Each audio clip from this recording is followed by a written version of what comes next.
Hello मेरे प्यारे बच्चों, कैसे हैं आप सब। Hope you all are fine. Welcome to logistic chemistry.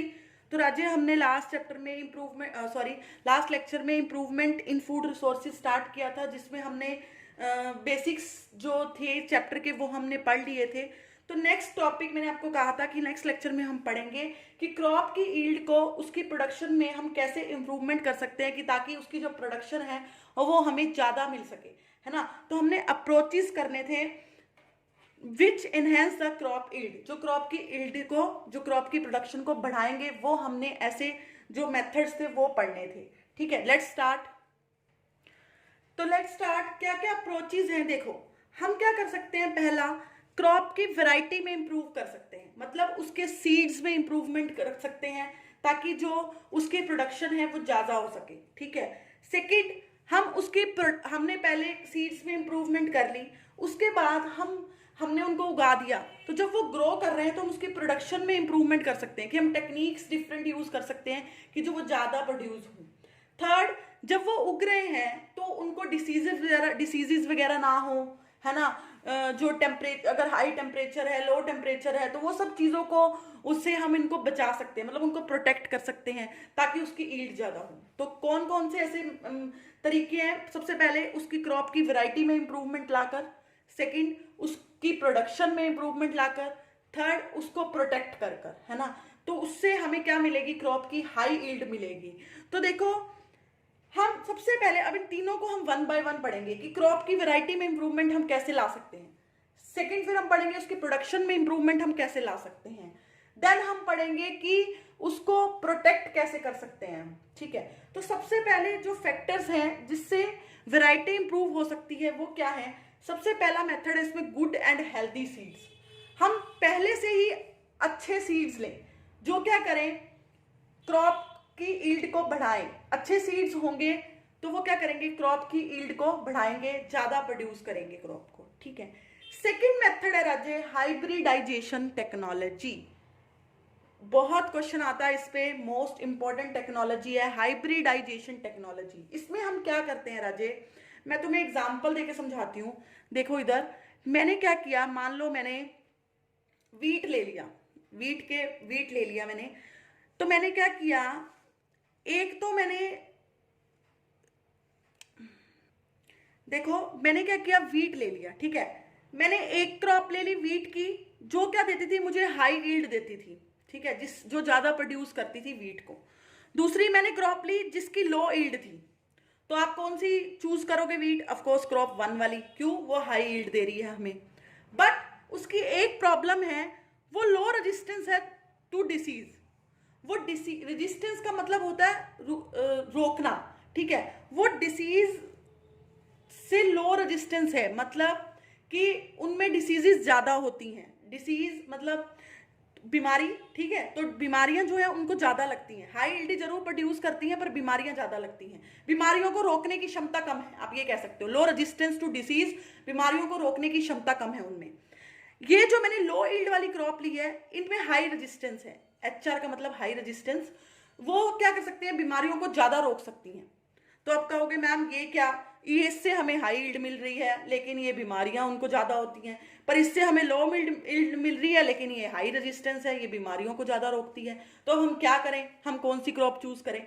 तो साइंटिस्ट क्या करते हैं, एक सीड इसका लेते हैं हाई ईल्ड वाली का, एक सीड इसका लेते हैं लो ईल्ड वाली का। दोनों को डिफरेंट डिफरेंट प्रोसेसेस से टेक्निक यूज करके क्या करते हैं, मिक्स करवाते हैं, हाइब्रिड करवाते हैं। और उन दोनों को हाइब्रिड करवाने के बाद थर्ड सीड प्रोड्यूस करते हैं। वो थर्ड सीड जो वो प्रोड्यूस करते हैं वो ऐसा होगा जो क्या करेगा, हाई ईल्ड प्रोड्यूस करेगा और लो रेजिस्टेंस, हाई रेजिस्टेंस होगा। बीमारियों को रोकने की क्षमता भी उसमें ज्यादा होगी और प्रोडक्शन वो ज्यादा करेगा। मतलब कुछ क्वालिटी इसकी होगी, कुछ क्वालिटी इसकी होगी। तो इसको बोलते हैं हाइब्रिडाइजेशन, कि दो सीड्स को आपस में मिक्स कराओ डिफरेंट डिफरेंट प्रोसेसेस से, ताकि जो उनमें गुड थिंग्स हैं वो दोनों सीड्स की एक ही सीड में आ जाए जो हमने हाइब्रिडाइजेशन से प्रोड्यूस किया है। और इसे क्या बोलते हैं, हाइब्रिड वैरायटी। ये हाइब्रिड वैरायटी का जो होगा सीड होगा, मतलब मिक्स वैरायटी का होगा। हाइब्रिड का मतलब मिक्स वैरायटी का होगा, जो क्या करेगा, हाई ईल्ड प्रोड्यूस करेगा और क्या करेगा, बीमारियों को भी ज्यादा रोकेगा।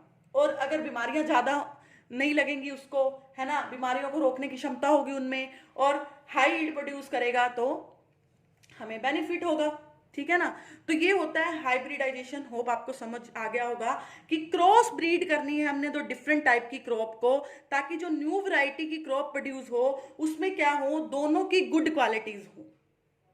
ठीक है, दोनों की क्या हो, गुड क्वालिटीज हो। समझ आया। नेक्स्ट देखो, फर्स्ट तो हमने पढ़ लिया हाइब्रिडाइजेशन, जिसमें हम क्या करते हैं, इंटरमिक्सिंग करते हैं दो क्रॉप्स की, ताकि जो हमारे पास नया जो सीड प्रोड्यूस हो उसमें दोनों क्रॉप्स की प्रॉपर्टीज हो, गुड प्रॉपर्टीज हो। ठीक है।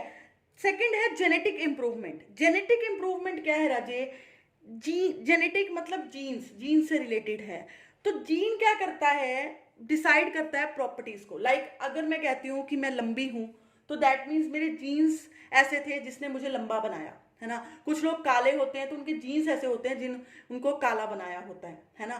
तो genes of a crop are modified so that desired properties are retained and undesired properties are suppressed. मतलब अब वही सेम केस हम पौधों में भी कर सकते हैं, वही सेम केस हम क्रॉप्स में भी कर सकते हैं, कि हम ऐसे क्रॉप्स, हम उनके किसी तरह से टेक्नोलॉजी यूज करके हम उनके जीन्स चेंज कर दें, और जैसे जैसे प्रॉपर्टीज हमें चाहिए हम वैसे जीन्स उनके अंदर इनबिल्ट कर दें, और जो प्रॉपर्टीज हमें नहीं चाहिए वो जीन्स हम उनके रिमूव कर दें। मतलब अनडिजायर्ड प्रॉपर्टीज सप्रेस्ड हो जाएं, और जो प्रॉपर्टीज हमें डिजायर्ड हैं, जो हमें चाहिए, वो क्या हो जाएं, रिटेन हो जाएं। तो genes of a crop are modified, उनके जीन्स को मॉडिफाई करके हम क्या कर सकते हैं, अपना मन चाहे क्रॉप जो है वो जनरेट कर सकते हैं, जिससे हमें क्या मिलेगी, हाई यील्ड मिलेगी। ठीक है। तो अब इन दोनों मेथड से, इन दोनों मेथड जो जेनेटिक इंप्रूवमेंट है और जो हाइब्रिडाइजेशन सॉरी, उनसे हमने क्या किए हैं, सीड्स, हेल्दी सीड्स प्रिपेयर कर ली हैं।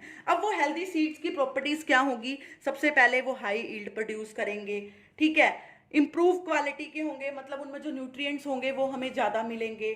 थर्ड, बायोटिक रेजिस्टेंस होगी। बायोटिक का मतलब होता है बायो में लिविंग थिंग्स, तो मतलब डिसीज से वो खुद को प्रोटेक्ट कर पाएंगे। इंसेक्ट्स वगैरह से जो डिसीज होती हैं उनसे वो खुद को इजिली प्रोटेक्ट कर पाएंगे। सेकंड है एबायोटिक रेजिस्टेंस। मतलब एबायोटिक का मतलब होता है non living things like heat, cold, water, अगर ज्यादा हो गया है, एक्सेस साल्ट हो गया है, तो वो मतलब उन चीजों से भी खुद का बचाव खुद ब खुद कर सकते हैं, अगर हमने उनको हाइब्रिडाइजेशन से या जेनेटिक इंप्रूवमेंट करके उनको प्रोड्यूस किया है तो। क्लियर है। और क्या प्रॉपर्टीज होगी उनकी जो प्रोड्यूस किया हमने सीड्स, लेस मेच्योरिटी ड्यूरेशन होगा। मेच्योरिटी का मतलब बड़ा होना, मेच्योर होना, तो वो क्या होंगे, कम ड्यूरेशन में, कम टाइम में मेच्योर हो जाएंगे, बड़े हो जाएंगे। तो इसका क्या फायदा होगा हमें, मान लो मैंने कोई उस सीड से मैंने कोई क्रॉप लगाई और वो क्रॉप जो है मेरी 1 मंथ में तैयार हो गई, तो मैं क्या करूंगी, अब उस क्रॉप की जगह उसको काट के मैं नई क्रॉप लगा पाऊंगी। पर अगर वही क्रॉप जो है 5 महीने ले रही है, तो मेरे को 5 महीने वेट करना पड़ेगा अगली क्रॉप उगाने के लिए, है ना। तो इसका मतलब लेस मेच्योरिटी ड्यूरेशन, वो जल्दी ग्रो करेंगे तो हम उसको जल्दी काटेंगे तो हम नई जो खेती है वो जल्दी करेंगे, नए जो क्रॉप है वो हम जल्दी उगाएंगे। ठीक है। तो इससे हमारी कॉस्टिंग जो होगी वो कम हो जाएगी। ठीक है। और जो सीड्स है उनकी क्या प्रॉपर्टीज होगी, वाइडर एडेप्टेबिलिटी होगी उनमें। मतलब जो क्रॉप्स हैं वो डिफरेंट कंडीशंस में आप खुद ग्रो कर पाएंगे। लाइक टेम्परेचर कंडीशंस हैं या कोई भी हीट है, वाटर ज्यादा हो रहा है, कुछ भी, तो वो crops which can grow in different conditions will help in setting high production. अगर उनको पानी ज्यादा, ठंड से कोई फर्क नहीं पड़ रहा, ज्यादा गर्मी से कोई फर्क नहीं पड़ रहा, तो वो इजिली उग जाएंगे और उनसे हमें ज्यादा क्या मिलेगी, प्रोडक्शन मिलेगी। लास्ट है डिजायर एग्रोनॉमिक ट्रेड्स।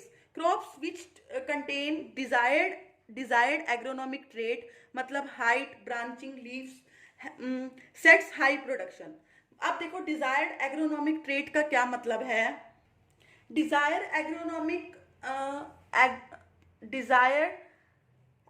ट्रेट्स का क्या मतलब है राजे, कि उसकी मतलब हाइट जो है वो ज्यादा होगी, ब्रांचिंग ज्यादा होगी, पत्ते ज्यादा लगेंगे उस पे, है ना, टिल्टेड होगा, मतलब ज्यादा झुके होंगे।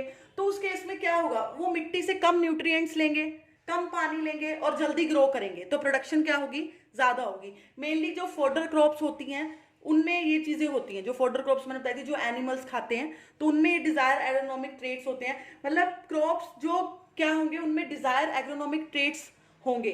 कि वो उनको कम न्यूट्रिएंट्स चाहिए होंगे ग्रो करने के लिए, कम पानी चाहिए होगा और इजिली ग्रो करेंगी, है ना, और हमें प्रोडक्शन भी ज्यादा देंगी।